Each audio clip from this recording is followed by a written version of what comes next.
ओम शांति। 9 मई 2022 आज के बाबा के साकार महावाक्य।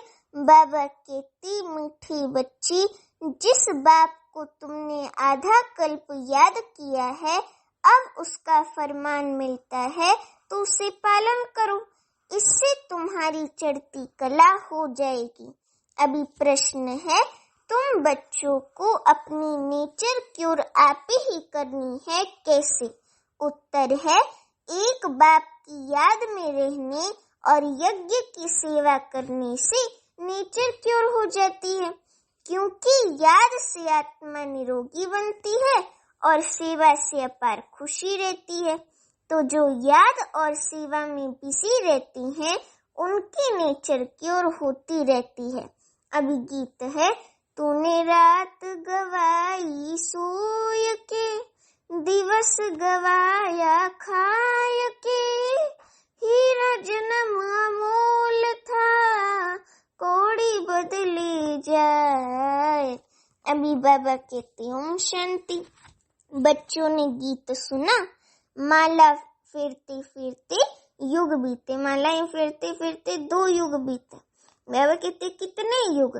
2 युग। द्वापर युग और कलयुग बीता। अभी कलयुग के अंत संगम युग पर हम बैठे हैं। तो सत्युग त्रेता में तो कोई भी माला नहीं फेरते हैं।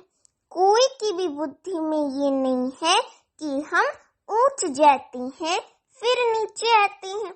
हमारी अब चढ़ती कला होती है, हमारी अर्थात भारत की।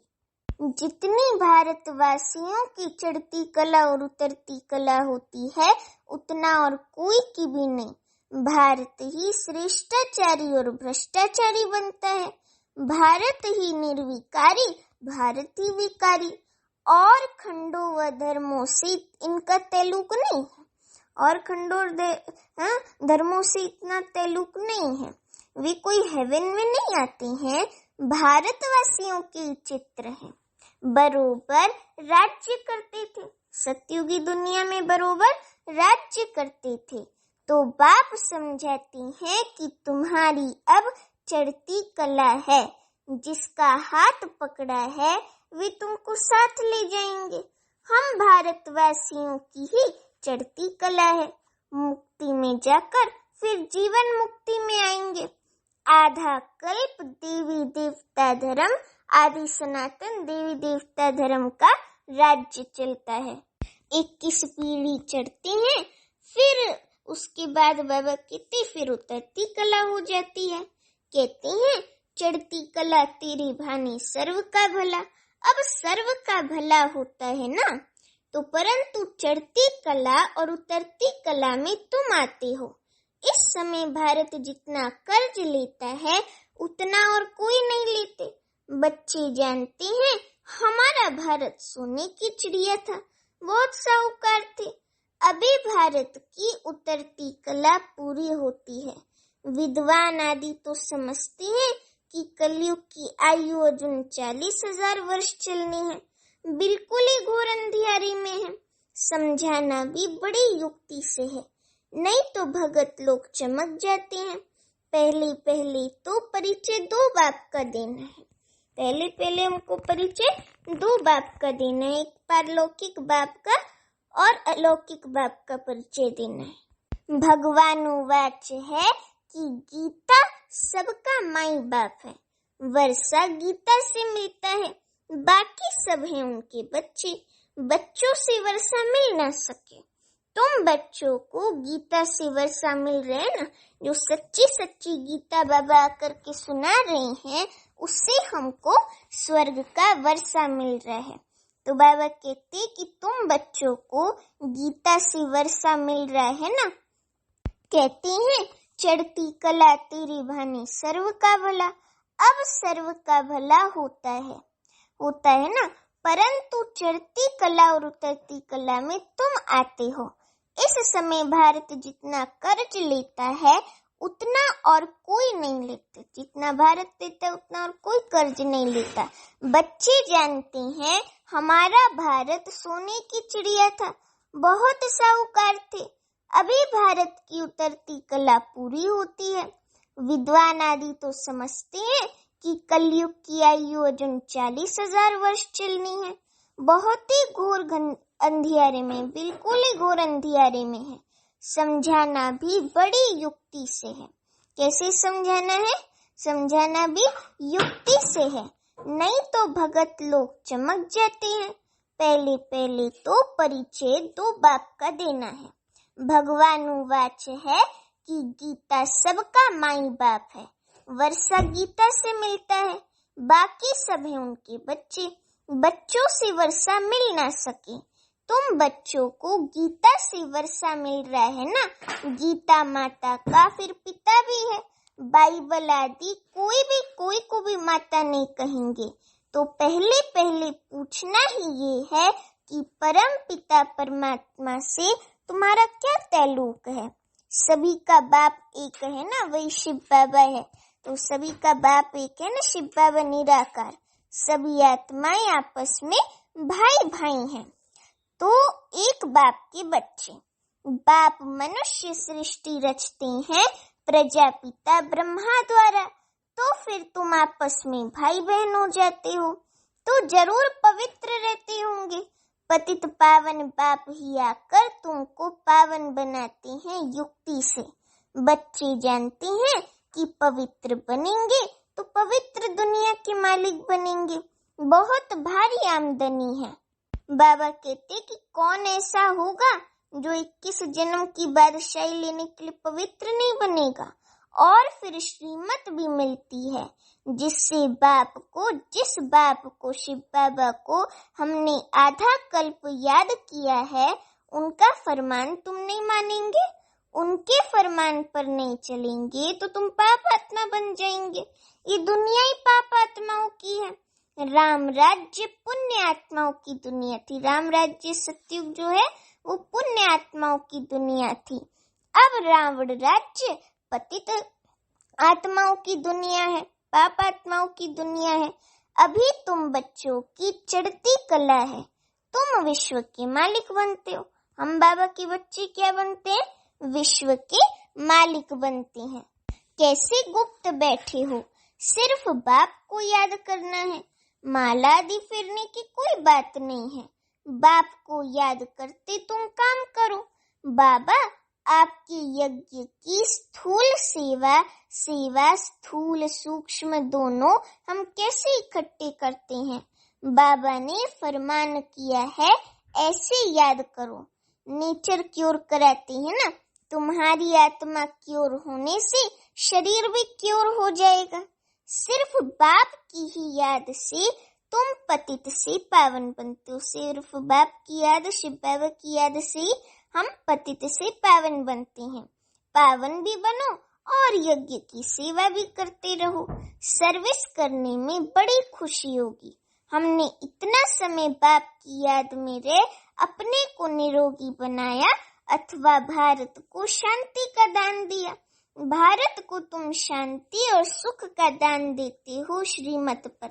दुनिया में आश्रम तो ढेर हैं, परंतु वहाँ कुछ भी है नहीं। उनको ये पता नहीं कि 21 पीढ़ी स्वर्ग का राज्य कैसे मिलता है। अभी तुम राजयोग की पढ़ाई करते हो। वो लोग भी कहते रहते हैं कि गॉड फादर आ गया। कहाँ है? जरूर सो तो जरूर होगा ना, सो तो जरूर होगा बाबा। तो विनाश के लिए बॉम्ब्स भी निकल चुके हैं।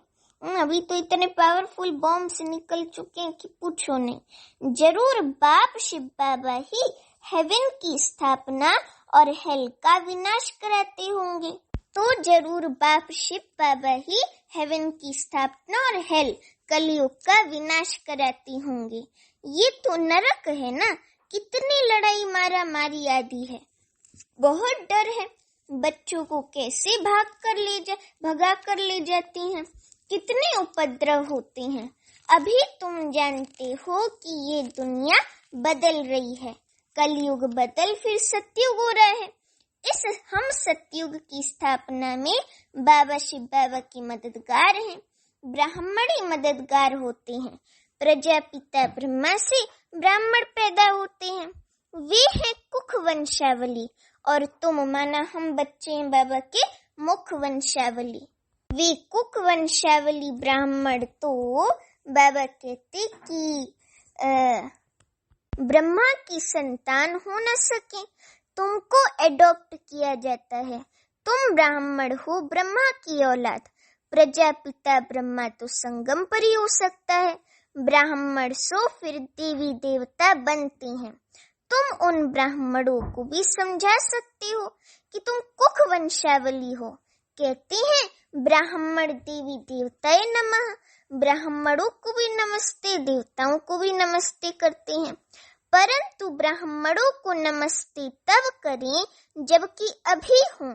समझते हैं ये ब्राह्मण लोग हैं, तन मन धन से बाबा की श्रीमत पर चलते हैं। वे ब्राह्मण जिस्मानी यात्रा पर चले जाते हैं। वे ब्राह्मण जो हैं वो जिस्मानी यात्रा पर ले जाते हैं। और ये है तुम्हारी रूहानी यात्रा। ये जो हमारी यात्रा है ना, ये रूहानी यात्रा है। बाबा कहते कि तुम्हारी यात्रा कितनी मीठी है। वे जिस्मानी यात्राएं तो ढेर है, गुरु लोग भी ढेर हैं, सबको गुरु कह देते। अभी तुम बच्चे जानते हो कि हम मीठे शिव बाबा की मत पर चल उनसे वर्षा ले रहे हैं। ब्रह्मा द्वारा ले रहे ना वर्षा शिव बाबा से लेते हैं। तुम यहाँ आते हो तो फट से पूछता हूँ कि किसके पास आए हो।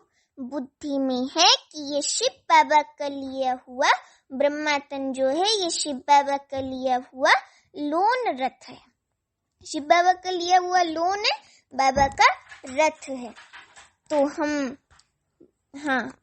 तो बाबा कहते हम उनके शिव बाबा के पास जाते हैं, सगाई ब्राह्मण लोग कराते हैं। परंतु कनेक्शन सजनी साजन का आपस में होता है, न कि सगाई कराने वाले ब्राह्मण से। स्त्री पति को याद करती है या हथियाला बांधने वाले को याद करती है। तुम्हारा भी साजन है शिव। हम सभी आत्माओं रूपी सजनियों का साजन भी, ब्राइड ग्रूम भी एक शिव बाबा है। फिर किसी देहधारी को तुम क्यों याद करते हो? याद करना है शिव को, शिव बाबा को। ये लॉकेट आदि भी बाबा ने बनवाए हैं समझाने के लिए। बाबा खुद ही दलाल बन सगाई कराते हैं, तो दलाल को नहीं याद करना है। सजनियों का योग साजन शिव बाबा के साथ है, समझे। मम्मा बाबा आकर तुम बच्चों द्वारा मुरली सुनाते हैं। बाबा कहते हैं बहुत ऐसे बच्चे हैं जिनकी भ्रिकुटी के बीच बैठ मुरली चलाता हूँ कल्याण करने अर्थ। कोई को साक्षात्कार कराने, मुरली सुनाने, कोई का कल्याण करने आता हूँ।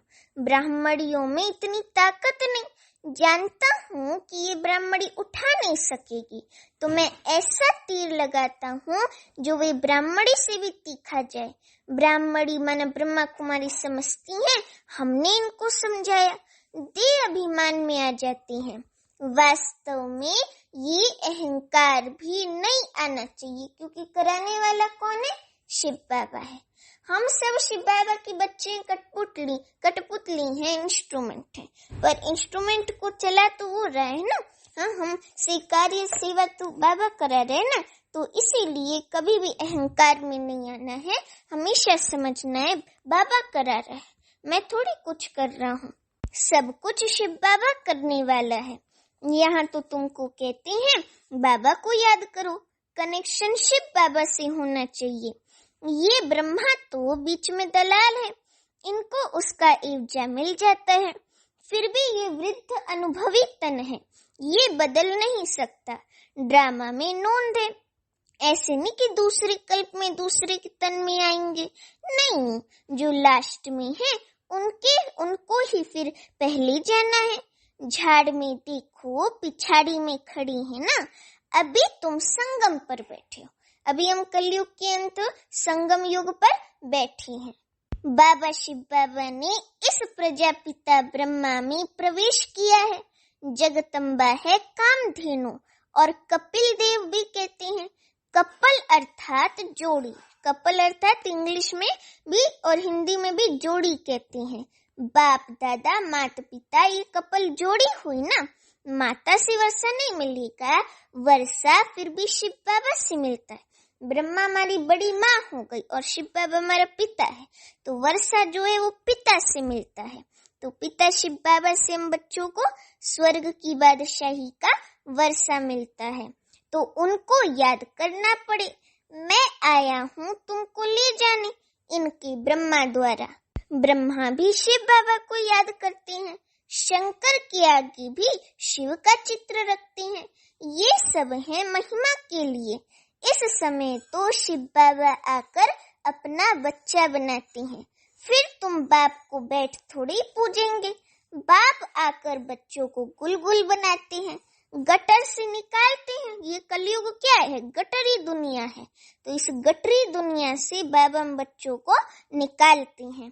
फिर प्रतिज्ञा भी करते हैं कि हम फिर कभी पतित नहीं बनेंगे। बाप कहते हैं गोद लेकर फिर काला मुंह नहीं करना, अगर किया तो कुल कलंकित बन पड़ेंगे। हारने से उस्ताद का नाम बदनाम कर देंगे, माया से हारे तो पद भ्रष्ट हो पड़ेगा। और कोई सन्यासी आदि ये बातें नहीं सिखलाते हैं। कोई है जो कहेंगे मास में एक बार विकार में जाओ, कोई कहते 6 मास में एक बार जाओ, कोई तो बहुत अजामिल होते हैं। बाबा ने तो बहुत गुरु किए हुए हैं। ये जो ब्रह्मा बाबा है ना, ब्रह्मा तन, इन्होंने बहुत गुरु किए हैं। ब्रह्मा बाबा ने तो अपने जीवन में 12 गुरु किए हैं। तो इस समय बाबा माना ब्रह्मा बाबा की बात हो रही है, तो बाबा ने बहुत गुरु किए हुए हैं। वे ऐसे कभी नहीं कहेंगे कि पवित्र बनो। समझते हैं हम ही नहीं रह सकते हैं। सेंसिबल जो होगा वे झट कहेगा कि तुम ही नहीं रह सकते हो, हमको कैसे कहते हो। फिर भी कहती हैं कि जनक मिसल सेकंड में जीवन मुक्ति का रास्ता बताओ। फिर गुरु लोग कहते हैं ब्रह्म को याद करो तो तुम निर्वाण धाम में जाएंगे। अभी ये थोड़ी, इसमें कुछ बात समझ में भी नहीं आ रही है और ये सत्य भी नहीं है ना, ये असत्य बात है। तो ब्रह्मा जो रहने का स्थान है परम धाम, उसको याद करने से हम कैसे वहां पहुंच जाएंगे? ऐसा तो हो ना सके। ऐसे ही हो ही नहीं सकता। ब्रह्म को याद करने से हम वहां पहुंच जाएं, ऐसे हो ही नहीं सकता। जाते तो कोई नहीं है, ताकत ही नहीं। सर्व आत्माओं का रहने का स्थान है मूल वतन परम धाम, जहां हम आत्माएं स्टार मिसल चमकती रहती हैं। ये पूजा के लिए बड़ा लिंग बनाते हैं। शिव बाबा की पूजा भी बिंदु की पूजा कैसे करेंगे? तो इसलिए इतना बड़ा लिंग बनाती हैं और इसमें बीच में 3 रेखाएं खींच करके एक बिंदु डालते हैं। तो वो छोटी बिंदु ही शिव बाबा है, लेकिन वो बिंदु दिखाने के लिए इतना बड़ा लिंग बनाते हैं। बाबा कहते कि बिंदु की पूजा कैसे होगी? कहते भी हैं भ्रिकुटी के बीच चमकता है अजब सितारा। तो आत्मा का बाप भी ऐसे होगा ना, अजब सितारा माना बिंदु की तरह। तो बाप को दे नहीं है, शिव बाबा को अपनी दे नहीं है। शिव बाबा आकर के ब्रह्मतन का लोन लेते हैं, आधार लेते हैं। बाप को परमात्मा माना परमात्मा कहा जाता है। वे तो फादर है, जैसे आत्मा है वैसे परमात्मा है। वे कोई बड़ा नहीं है, उनमें ये नॉलेज है। शिव बाबा ज्ञान का सागर है, नॉलेजफुल है। इस बेहद के झाड़ को और कोई भी नहीं जानते हैं, बाप ही नॉलेजफुल है। ज्ञान में भी फुल है, पवित्रता में भी फुल है। सर्व का सद्गति दाता है, सर्व को सुख शांति देने वाला। तुम बच्चों को कितना भारी वर्षा मिलता है, हम बच्चों को कितना भारी वर्षा मिलता है और कोई को मिल न सके। मनुष्य तो कितना गुरु को पूछते हैं, अपने बादशाह को भी इतना नहीं पूछते हैं। तो ये सब अंधश्रद्धा है ना, क्या क्या करते रहते हैं, सब में ग्लानी ग्लानी है। कृष्ण को लॉर्ड भी कहते हैं तो गॉड भी कहते हैं। अभी गॉड कृष्णा एवं का पहला प्रिंस लक्ष्मी नारायण के लिए भी कहते हैं, ये दोनों गॉड गॉडेस हैं। अब ऐसा तो हो नहीं सके, ये दोनों तो देवी देवता है ना, गॉड गॉडेस कैसे हो सकते? तो ऐसा तो हो ही नहीं सकता। पुराने चित्रों को बहुत खरीद करते हैं, पुरानी स्टैम्प्स भी बिकती है ना। वास्तव में सबसे पुराना तो है कौन? शिव बाबा। तो वास्तव में सबसे पुराना तो शिव बाबा है ना, परंतु किसको पता नहीं, महिमा सारी शिव बाबा की है। वे चीज तो मिल न सके। पुराने से पुरानी चीज कौन सी है? नंबर 1 शिव बाबा। कोई भी समझ नहीं सकते कि हमारा फादर कौन है, उनका नाम रूप क्या है। कह देते हैं कि उनका कोई नाम रूप नहीं है। बाबा कहते कि फिर तब पूछते किसको हो? शिव नाम तो है ना, देश भी है, काल भी है। खुद कहती है मैं संगम पर आता हूँ। आत्मा शरीर द्वारा बोलती है ना कि अभी तुम बच्चे समझते हो, शास्त्रों में कितनी दंत कथाएं लगा दी हैं, जिससे उतरती कला हो गई है। चढ़ती कला सतयुग त्रेता, उतरती कला द्वापर कलयुग। अब फिर चढ़ती कला होगी। बाप बिगर कोई चढ़ती कला बना न सके। ये सब बातें धारण करनी होती हैं, तो कोई भी काम आदि करते याद में रहना है। जैसे श्रीनाथ द्वारे में मुंह को कपड़ा बांध काम करते हैं। श्रीनाथ कृष्ण को कहते हैं, श्रीनाथ का भोजन बनता है ना। शिव बाबा तो भोजन आदि नहीं खाते, शिव बाबा तो अभोक्ता है ना। तो तुम पवित्र भोजन बनाते हो तो शिव बाबा की याद में रह बनाना चाहिए, तो उससे बल मिलेगा। वो जो शिव बाबा की याद में बना हुआ भोजन है ना, उसको खा करके बल मिलेगा। कृष्ण लोक माना सतयुग में जाने के लिए व्रत नेम आदि रखते हैं। अभी तुम जानते हो हम कृष्णपुरी सतयुग में जा रहे हैं, इसलिए तुमको लायक बनाया जाता है। तुम बाप को याद करते तो फिर बाबा गारंटी करते हैं कि तुम कृष्णपुरी सतयुग में जरूर आएंगे, जरूर जाएंगे। तुम जानते हो हम अपने लिए कृष्णपुरी स्थापन कर रहे हैं, फिर हम ही राज्य करेंगे। जो श्रीमत पर चलेंगे वे कृष्णपुरी में आएंगे। लक्ष्मी नारायण से भी अधिक कृष्ण का नाम बाला है। कृष्ण छोटा बच्चा है तो महात्मा के समान है। बाल अवस्था सतो प्रधान है, इसलिए कृष्ण का नाम जास्ती है। अच्छा, मीठे मीठे सीखी लते बच्चों प्रति माता पिता बाप दादा का याद प्यार और गुड मॉर्निंग। रूहानी बाप की रूहानी बच्चों को नमस्ते। अभी हम रूहानी बच्चों की रूहानी माता पिता बाप दादा को याद प्यार गुड मॉर्निंग और नमस्ते। अभी धारणा के लिए मुख्य सार। पहली पॉइंट, अपना पूरा कनेक्शन एक शिव बाबा से रखना है। कभी किसी भी देहधारी को याद नहीं करना है। कभी अपने उस्ताद बाप का नाम बदनाम नहीं करना है। अभी दूसरी पॉइंट, अपने द्वारा यदि किसी का कल्याण होता है तो मैंने इसका कल्याण किया, इस अहंकार में नहीं आना है, क्योंकि कल्याण बाबा ने किया। ये भी देहाभिमान है। शिव कल्याणकारी है ना, तो शिव बाबा ने कल्याण किया, हमने नहीं किया। हमेशा यही समझो। अगर समझेंगे हमने किया तो देहाभिमान आएगा। तो कराने वाले बाप शिव बाबा को याद करना है। अभी वरदान है, अमृत वेले 3 बिंदियों का तिलक लगाने वाले क्यों क्या की हलचल से मुक्त अचल अडोल भव। अमृत वेले 3 बिंदियों का तिलक लगाने वाले क्यों क्या की हलचल से मुक्त अचल अडोल भव। अभी वरदान का स्पष्टीकरण है। बाप दादा सदा कहती हैं कि रोज अमृत वेले 3 बिंदियों का तिलक लगाओ। आप भी बिंदी, बाप भी बिंदी, और जो हो गया, जो हो रहा है, नथिंग न्यू, जो फुल स्टॉप वे भी बिंदी। ये 3 बिंदी का तिलक लगाना अर्थात स्मृति में रहना, फिर सारा दिन अचल अडोल रहेंगे। क्यों क्या की हलचल समाप्त हो जाएगी। जिस समय कोई बात होती है तो उसी समय फुल स्टॉप लगाओ। नथिंग न्यू, होना था, हो रहा है, होगा। साक्षी बन देखो और आगे बढ़ते चलो, उसमें फंसो नहीं। अभी स्लोगन है, परिवर्तन शक्ति द्वारा व्यर्थ संकल्पों के बहाव का फोर्स समाप्त कर दो तो समर्थ बन जाएंगे। परिवर्तन शक्ति द्वारा व्यर्थ संकल्पों के बहाव का फोर्स समाप्त कर दो तो समर्थ बन जाएंगे। अच्छा, ओम शांति।